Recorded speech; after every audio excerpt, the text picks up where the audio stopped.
Where did we leave? We got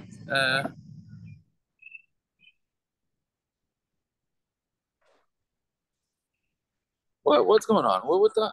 What's They today's got daf? up to the Mishnah, no? Mishnah Kuf Amud Aleph? Kuf Amud Aleph. Yeah. Kuf. Today's daf is Kuf. Yeah. Yeah, 100. I hope so. That's what we did this morning. Oh, today's Kuf. Okay. It gets such a challenge. It's yeah, no pun intended on that. But yeah. Okay, so Zok the Mishnah. Hamach lepara b'chamor. So if somebody swaps out his para b'chamor, we had this. We didn't have it in Bava Metzia. I thought we had it in Bava Metzia. So yeah, they're swapping out a para b'chamor v'yolda. Now the reason why it has to be machlif, Rashi says, is because in this case is obvious that you can't. They couldn't have been around, right? Because if somebody would be around, then we'd know when this baby is born, right? So Amalu go v'yolda, and it had a baby. So now we don't know when this baby was born. That's why it has to be a chalipin, meaning because let's say they swapped out the para for the chamor. Meaning he does a kinyan on the chamor, and then the para automatically gets how do you say it? Purchased or whatever. Right? So but nobody knows where the para is, and nobody knows when this para is gonna have this baby. When the para had this baby. So that's why it has to be chalipin. The Yaldan. Same thing with a shifcha. Shifcha doesn't have to be a swap. It could be a mechira because you can be kinda the shifcha with a mashiach on something else. The Yalda says so of course the seller says before I sold it, right? And this one says when it gave birth once I bought it, so therefore I keep it. So it's having the classical machlokes say achlokes, so nobody knows, so they split it. How you look beis avodim, and if they had two avodim, echad gadol echad katan, so he had a big eved and he had a small eved. V'chein beis sadis, achas gedoyla v'achas ketan, and then he had two fields, one gedoyla and one katan. V'chein beis sadis, achas gedoyla v'achas ketan, halekech ha'imir gadol lakachti. The buyer says, I bought the big one. And the seller says he doesn't know. This is exactly parallel to the Mishnah 2 blot ago. Right? The Mishnah 2 blot ago was talking about with the loans. Right? So again, one says he knows, the other one says he doesn't know. Zacha begadol. So then he is Zaycha with the gadol. The seller says, I sold the cotton. He only has a cotton. This one says it's a gadol, and this one says cotton, meaning they're both confident. Then the seller swears that he sold the small one. And then that's what he gets. Whatever, that's what he gives. If they both say they don't know, all right. It's interesting. So the first case we understand. The second case why don't they just figure out what kind of communication is that? They're having a machlokes whether one bought the small one, but one bought the big one. I mean, didn't they have the lawyers or whatever? Maybe they didn't have lawyers. I don't know. Didn't they communicate what they're buying? Maybe they both have the same name. Or he said, "I'm buying your cow." And he said, "No, I meant the small one. I meant the other one." That's usually when it comes up when they're arguing in contract. There was no communication. Yeah, or they used an undefined term. They said they said this item, and then they didn't specify. Oh, which one is it? I thought it was the big of it. I thought it was the small one. I'm sure it happens all the time. Do this. I had somebody this week, Taka, and I'm reminded. They decided they're going away for Shabbos. I get you a bunch of bachrim or bacharettes. I don't know what, something. And the girl said that, it's $110 a girl. She said, okay, she's going. Then they found out that whoever handled with the landlord, it came out, it was like $300 a girl. So she wants to know if she could back out, or whoever. This actually happened to me also. I bought a diamond off of somebody. She said, not visible to the naked eye. There's a scratch on it, not visible to the naked eye. It's a nice big diamond, great price, whatever. I bought it, and she shipped it to me from California, And I got it, and you look, and there's a scratch on it. And so I said, what's going on? She said, no, not visible to the naked eye while she's wearing it, because Taka can't see it when you're looking at the earrings. And I said, no, I thought you meant not visible to the naked eye while you're looking at the diamond. So whatever. So she took it back. I'm saying that's what happens. Okay, I guess so. Yes, I guess these guys have the same problem over here. This guy's a little worse. I mean, maybe. Okay, I hear what you're saying. Yeah. Okay. So the Gemara, Amayach like who affect the Gemara. Gemara says, why are they splitting it? Well, why don't you just go see where is like we're talking about the first case in the Mishnah where the animal gave birth. Now one guy bought it from the other guy, so why don't we just see where the animal is when it gave birth, right? Or where it is right now, and then the other guy is he's got the proof. If it's the proof is where the animal is. What? What? What do you mean? What? Meaning, what? If let's say the seller comes to your they made Mashik on the Chamor. The Pari, everybody knows was in the guy's yard. The question is, they did it as Chalipin. So they don't know. If they knew when they did Mashik, then it wouldn't be a Shaila. They did Chalipin, and I guess you're right. How did it get there? I'm not sure how it got there. Okay. They did Chalipin, so we don't know. They switched it. Yeah, meaning I gave him a can of soda. I mean, the Gemara says, the Mishnah says it's a parah for a chamor, but let's to make it easier. You gave the rabbi the pen by Mechiras Chametz, and Agav, he sold you his cow. Right now they're having a fight when the cow had that baby. Okay. Right, so the thing is, so they're going to look at how did it get into the other guy's reshus if it was just a chalip, and that's I think was bothering you. I don't know how that happened, but Lamaisa, whoever's reshus it's in, the burden of proof is going to be on the other guy, right? This thing said, listen, the seller could say to him, the cow is in my reshus. Prove to me that it was that you bought it. So it's somewhere where it was in a swamp. And Shivchanami the Kami Basimton. The Shivcha was in like a corner. So Mamela, nobody knew exactly. It was like a neutral territory. So Mamela, you can't prove anything. The Nukma Acheskas the Murakama. Right? Why don't they say that it's a go on the Chazaka of the Murakama? Meaning who was the last guy to own it? Right? That's basically called a chazak. The other one should be a Metzia Raya. Hamani, so we say, who is it? Because our Mishnah is like the famous sheet of Sumchis that anytime you have money that's specific, then you chalk b'lo shvua. Tomorrow says, so Sumchis says is then when both of them are not sure. But does he say when they're both sure? And here they're both sure. Each one's tiny that the animal had the baby when it was in their rishus. Again, you get into that whole sugya. But they don't know. Right, that's what I was about to say. That's way back on base. But they don't know. Correct. How do they know?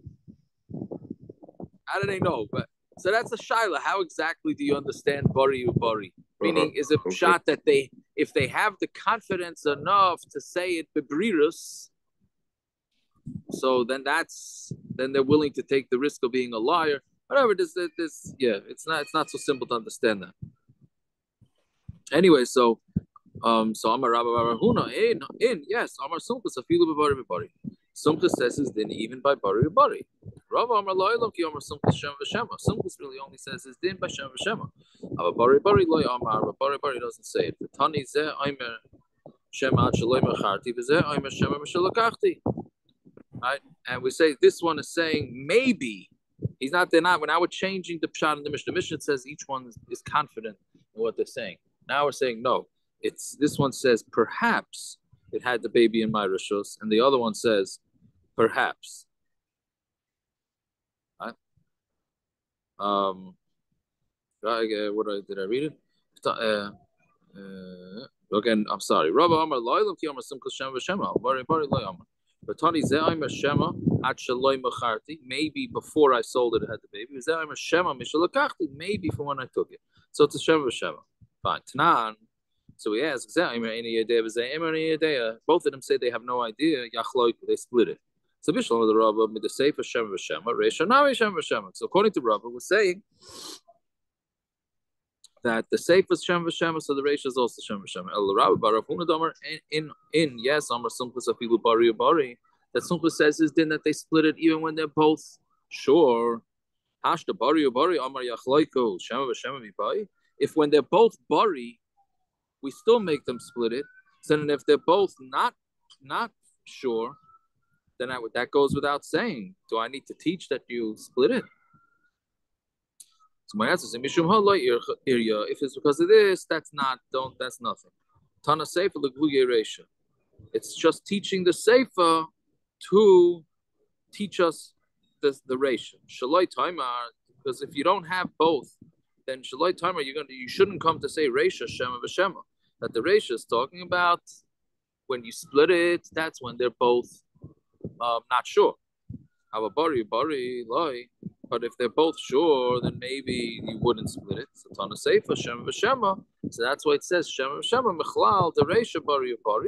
That teaches us if the Sefer is Shema v'Shema, then the Reisha's got to be bari.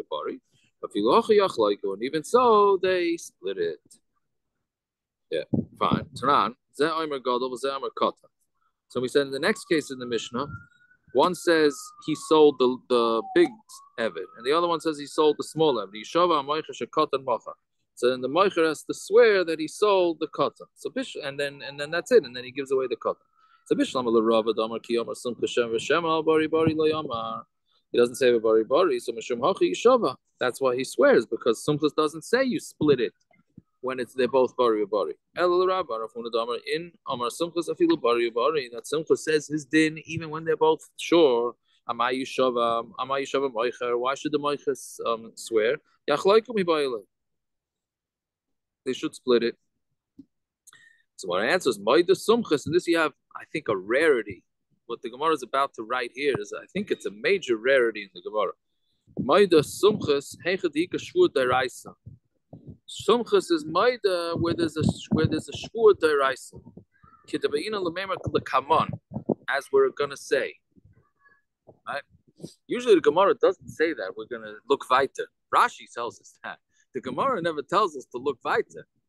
Right? As far as I know, this is very rare to have that in Shas. Meaning Sumchus, where there's a shvur that's chiyav deraisa, which is because of Maida b'miktzas, then Sumchus would say you have to make a shvur, which the Gemara is going to discuss on ways what Maida b'miktzas, right? Because l'char it sounds like a Maida b'miktzas, right?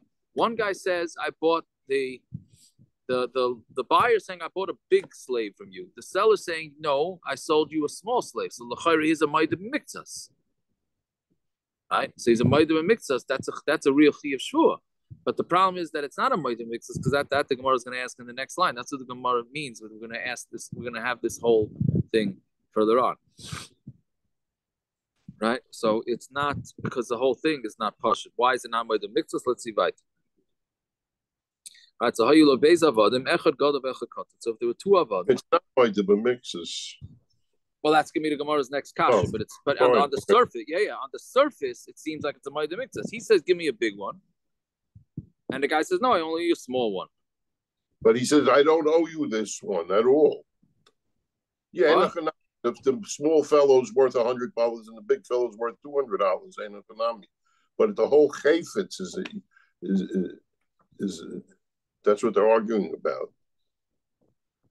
Some way I might did I owe you $50 out of the 100. It's not the same way. I don't think. Right, it's not going to be. Yeah, so let's see right now.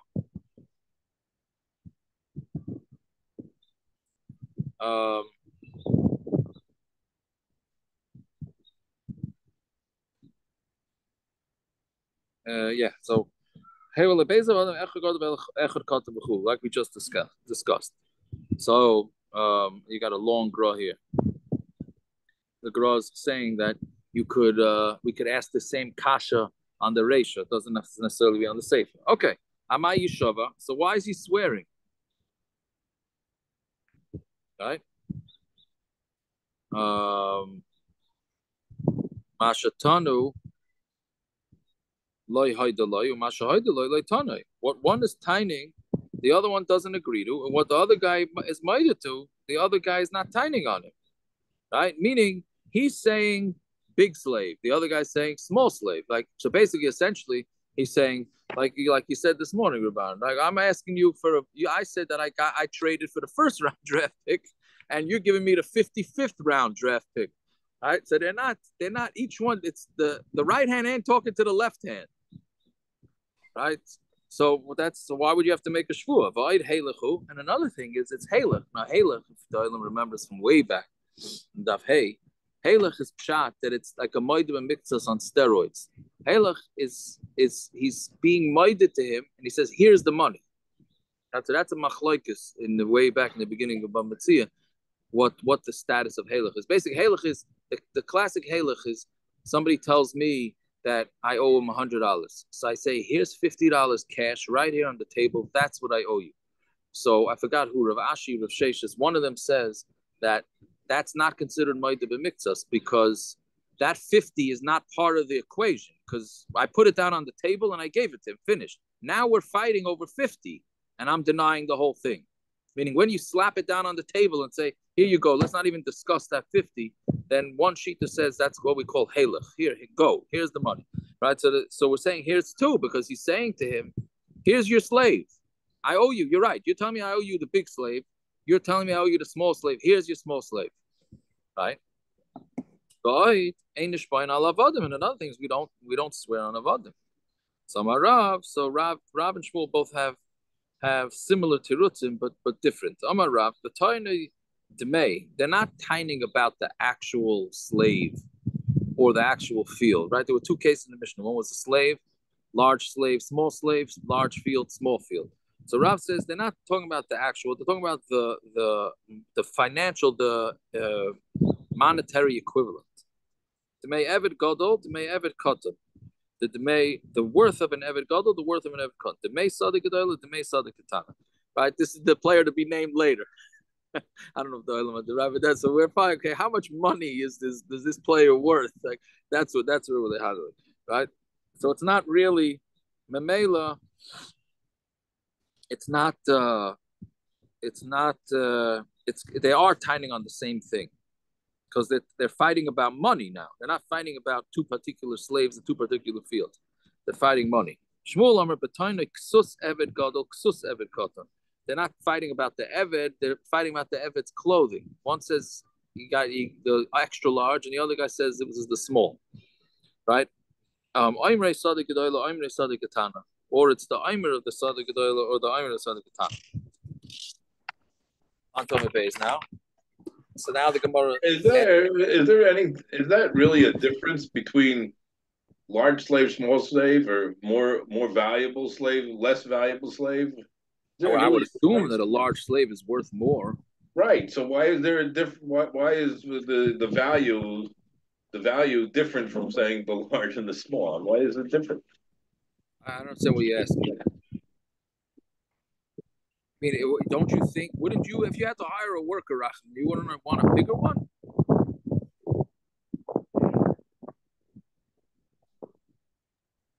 You said I couldn't hear that.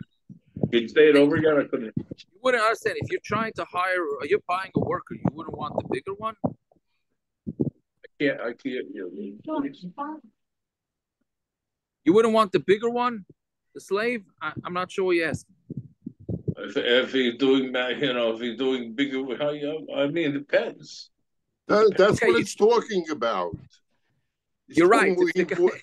You're right. He wanted a small. Not talking about sewing. It's not talking about sewing. It's not. Right. Because somebody small, I hear where Racham's coming. Some of these small Mexican guys work really well. Maybe that's where he's coming from. These little guys, they run around. They have boundless amounts of energy. We're doing basements that are 7 feet high. And so then you need a short guy. Okay, yeah, you need a short guy. Very good, 6 feet high. When you get a 9 foot high, then I need the 6 foot guy. But it just seems to me that it's still. It's a value. It's the same thing. I don't think. Go write your own Gemara. He booked the job from 6 in the morning till 12 noon in a 6-foot high ceiling, and he also booked a 9-foot ceiling from 1 to 6 at night. So who does he want? Yeah, that's. I mean, it's good to have two. It's good to have two of them, one large and one small, for every situation. You can make that case up. Anyways, okay, so whatever it is, listen, you want to switch the case around? You want to say that the buyer wants the small guy and the seller wants to sell the big guy, trying to get rid of the big contract? He doesn't even know what I'm talking about. We're really on a roll. He wants to get rid of the big contract. Okay, I don't know. You could say the same thing, l'chayra. Anyway, so but either way, the Gemara has enough kashas on this teretz rachamim. It's yaitze with the Gemara. Shmuel said, see, Rav had said that it's a financial fight. Okay, so then they're fighting over money essentially. Fine, but Shmuel had said that it's about the clothing. So then you didn't answer the first issue, right? There were three kashas. One is that what the admittance has nothing to do with the denial, right? And then Halech, and it's about an Evet. So Ksus doesn't answer. The one guy is saying, I owe you the big garment, and or whatever the seller saying I owe you the small garment, and the buyer saying you owe me the big garment. So that's not there. It's two different things. So meaning it was a beget shalom, Rashi says, but it was still attached.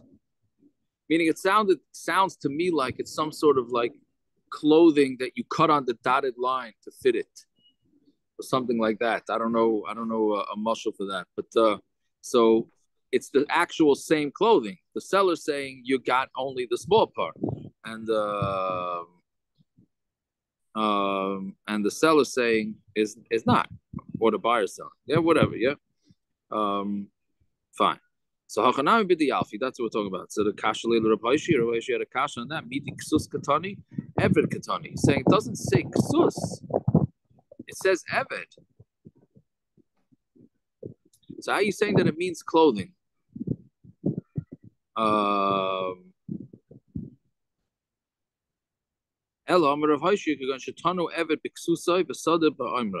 now what it was is that he says, one is saying the Eved with his clothing, with his large size clothing, the Sada Baimer in the field with whatever it produces. So that's what his teretz is. And when it says still,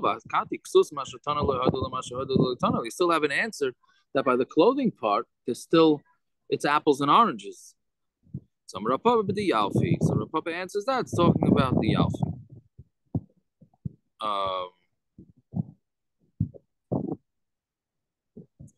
So kasha leil Rav Sheshes, but Rav Sheshes has a kasha. Zaykikin atalash, zaykikin atalash minan.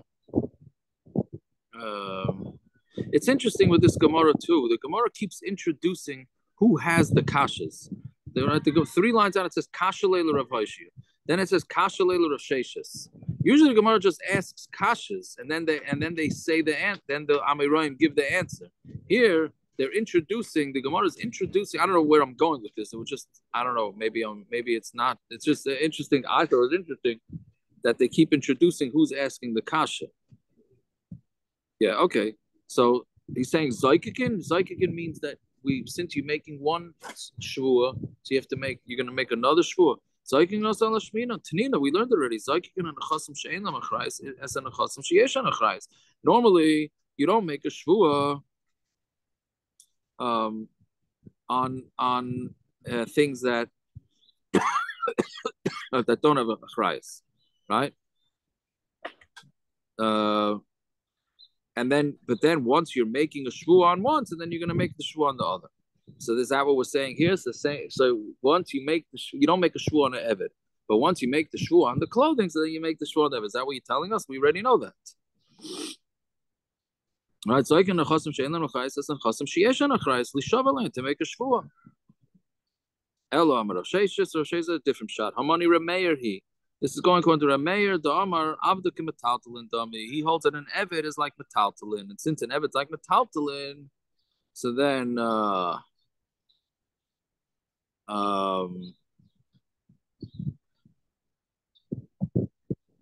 Mamela you can make a shvua on it.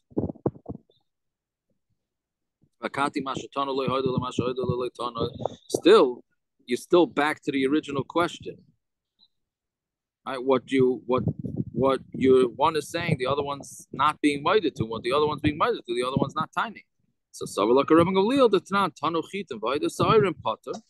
we have a Mishnah that the Tanakama says if you tine on a guy for wheat and he's made by Sa'irim is potter, Rabbi Gamliel holds a chayv. So we're going according to Rabbi Gamliel. So Gemara says, okay, but you still haven't answered one of the other kashas, which was Heilechu. Right? It's Heilech. So Heilech, and we know that Heilech, at least according to one shita, you don't make a shvua. So Amarava after the Katal Yade, we're talking about an Eved whose hand was cut off, or a field that had all sorts of holes in it. So Mamela, the person, the buyer is not going to want. The buyer is not going to want to buy this Eved. He's not going to. He can't say, okay, here's the Eved, take it, because he's not going to take it. Right? He's not going to take it because it's some damaged goods. So Mamela, it's not a halach. He's not going to say, okay, here, take it. It can't take it. Right? No, isn't that? That's why. It's just bother.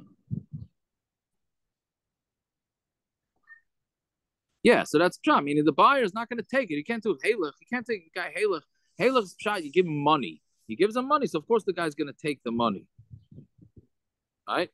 But here the guy's not going to take it, so therefore it's not halach, and he's not going to want the field either. Okay, so I'm going to ask Rameir ifcha shamina lei, but we learned this. We heard Rameir say the opposite. The Tanan gezel behema v'skina.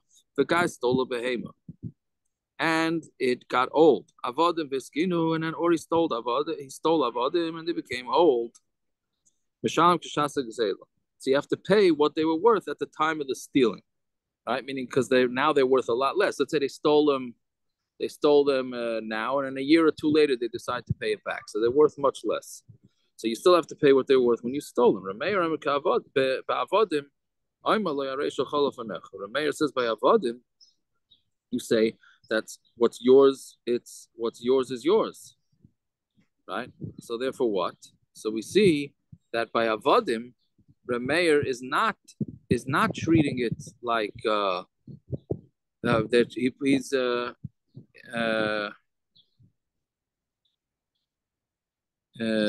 he's right. He's looking at slaves as karka, because karka you give when somebody steals somebody's karka.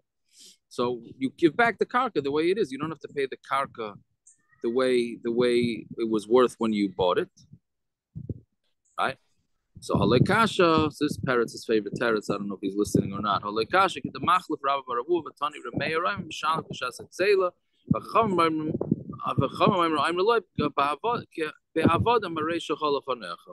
so again we're going to go with the shita that switches it, and Rameir is then in the Rameir is consistent that avodim are like karka.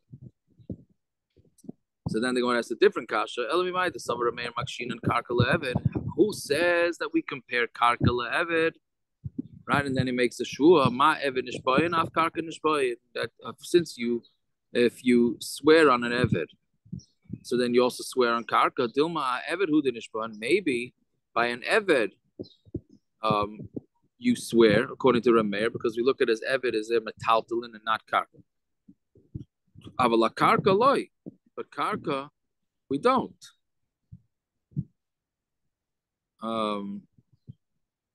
So and then Taisus explains, like, what do you mean? Why should you think that way? Right. So Taisus says because you have the next Gemara that sounds like what Rameir holds. Well, let's see the next Gemara. So it says, don't think that he does not equate a eved to metaltalin, the eved to karka, the tanya hamachlip para, the chamar v'yalda We have a brisa which is similar to our Mishnah. If you switched a part of a chamor and it gave birth, somebody sold a shipka and he gave birth. This one says it's in my rishus, and this one is quiet. Zacha's zacha. So then the one who knows for sure is zayche. They split it. Okay, because they both don't know. But if they're both badai, and the meicher swears that it was born in his rishus. If he should call a nishpayin shepetayra, nishpayin b'loy b'shalom, because anybody that has to swear in the Torah, so they swear and they don't have to pay. Divrei Rameir, that's Shitas Rameir. Right, because here the meicher is the one that's supposed to pay. Right? So, and he swears, and then he doesn't have to. Chum say you don't swear not on avodim, not on kakos. So what do you see? La mechlal the Rameir savar nishpayin. If the chachamim who Rameir is disagreeing with say that you don't swear not on avodim and not on kakos, so then avada he doesn't swear on the nishpayin. But you don't swear on either one of them. So the Gemara asked me, "My dilma kishem kamrule."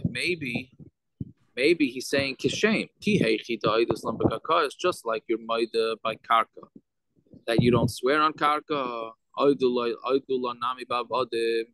You also should be maida to us by avadim. Teda. And how do you know this? The Tanan,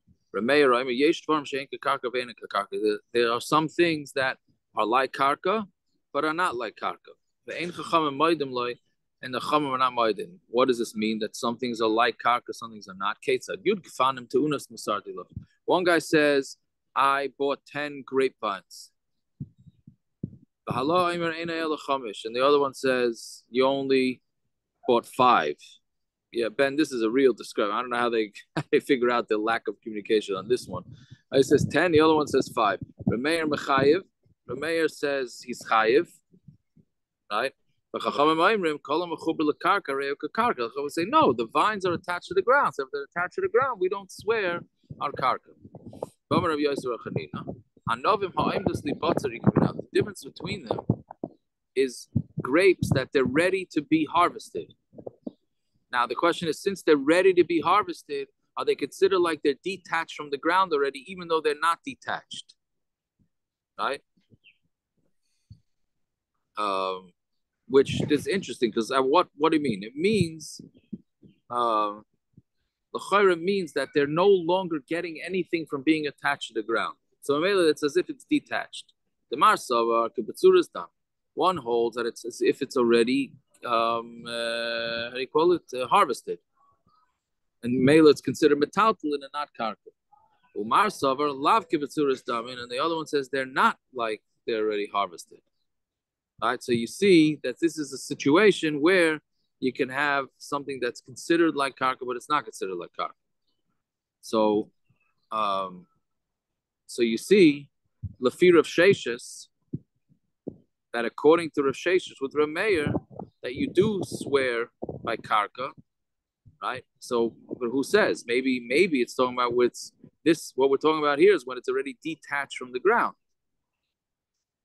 Right? Meaning, for here it sounds like it's only because it's when it's not detached. It's considered detached because it's about to be cut.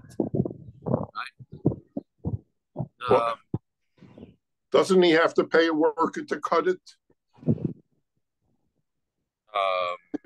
He's paying a worker to cut and harvest his field. The worker gets to the last 50. He says, "Okay, pay me." He says, "You didn't finish." He says, "Yeah, they're says, so I'm finished." That's what he hired him to do, was to cut it off. Right, but the question is, how can he tie it to the other side? It's metalton, and the work he has to pay. It's not because it's not metalton. Yeah, but the problem is those other 5. The other 5, that's the problem. Yeah. Saying they're fighting over that. No, he's dealing with 2 people at the same time. He's dealing with somebody he's buying it from. He's dealing with somebody hired to cut him down. Right.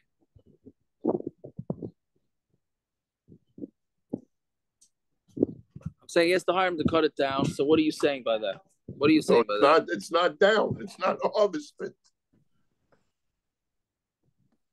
No, but it's not. It's an hashkavic thing. The same reason why we make before mikvah, you have to take off whatever hair you plan on normally cutting. Why? Because it's even though it's attached to the body. See, how come no? You're not. He's dealing with the bottle of bus with somebody else, right? On the left side, he's dealing with the bottle of bus, saying they're cut, and he has a worker who's saying, "Well, pay me," because he's telling the worker, "No, they're not cut. What am I paying you for?" He says, "Yeah, that's our midland butzer." I'm making a case where he's dealing with two opposite people.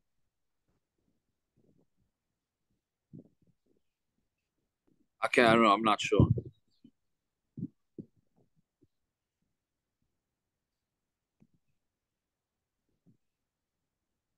Yeah. I'm not sure what to say with that, but okay. All right, fine. But now that you brought it up, I'm saying this whole concept of something that's detached, something that's about to be detached is considered detached. We have that by mikvah. That's a chatzitza, right? Because it's detached, but it's attached. So mamela, it's blocking the skin. It's a little bit circular, but that's what it is. Either way, so that's the kasha. We're back to Rav Hoshia, right? Who said that it's the slave with the clothing, with the kasha of psychikin, and this that we're asking a kasha about psychikin. It's we need it. Ksus eved ke'eved dami. The ksus of an eved is ke'eved dami, meaning you would think that it's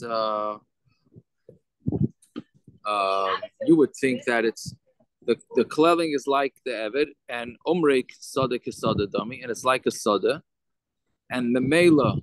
You're not gonna put on a shvua, kamash malon, that you are. It's not. It's considered two separate items. You have the eved and you have the clothing, right? So mamela, that's the chiddush of the Gemara. Meaning, again, we're going back with Rav Hoshia, who says it's talking about the eved and the clothing, and the whole kasha was zaykikin, that we make a shvua on is that the chiddush that we make you, since you can make a shvua on the clothing, so you make a shvua on the eved. We already know that din. So we're saying no. You might have thought that it's the clothing goes together with the eved, and the goes together with the field, right? So mamela, it's then you wouldn't make a shvua. Kamash malan, you could make the shvua.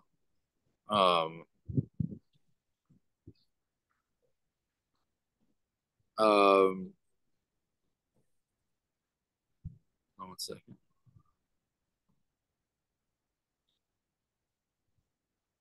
Yes, so if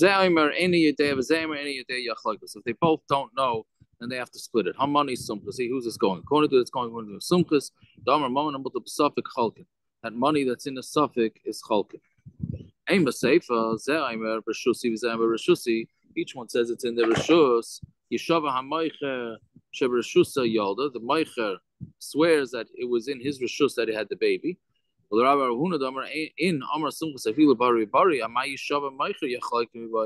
Meaning, if you're saying that it's like sumchus, and you go with Rabbi Bar Rav Huna's pshat in sumchus, that he says it even by bari bari, so then why is the maycher swearing? It should be yachlaiku. So what answers, and this is what the Gemara was referring to on Amar Aleph when it says "Come we're going to learn about it. Why does Simchas Heichadika Shvua Daraisa? Simchas is Maida where there's a Shvua Daraisa, right? So meaning, why is there a Shvua Daraisa? Because that is the Shvua Daraisa is where he's Maida b'miktzas, right? So by the slave. How does it go? How does it might mix us here? Oh, right, because he's claiming that the shifcha or the animal he's supposed to get the animal, the mother and the child, and the seller saying no, you're only getting the mother, you're not getting the child. So he's ma'ida b'miktzas, right? So mameli is chayav shua daraisa. Oh, it's halach. So it's not halach. Why? With the kata liyada kiderava, and we said like we said before, it's somewhere where the animal, where the Eved's hand is cut off. So even though the seller is maida that he owes the it's a maida mitzvah because he's admits that he owes the mother. He's just denying that he owes the child, but it's not halech because the Eved's hand is cut off. And since the Eved's hand is cut off, therefore it's not a halech because the guy's not going to accept it anyways. So it's your classic Moedim and Miktsas, and where there's a Moedim and Miktsas, there's Chayev Ashvur Daraisa, and there Sumchas's rule of Mammon and Multa B'Sofik is Cholkin Beloy Shvur that does not apply when the Torah mandates a Shvur. Yeah. Okay. We'll stop over there. A little bit of difficult stuff. All right. Till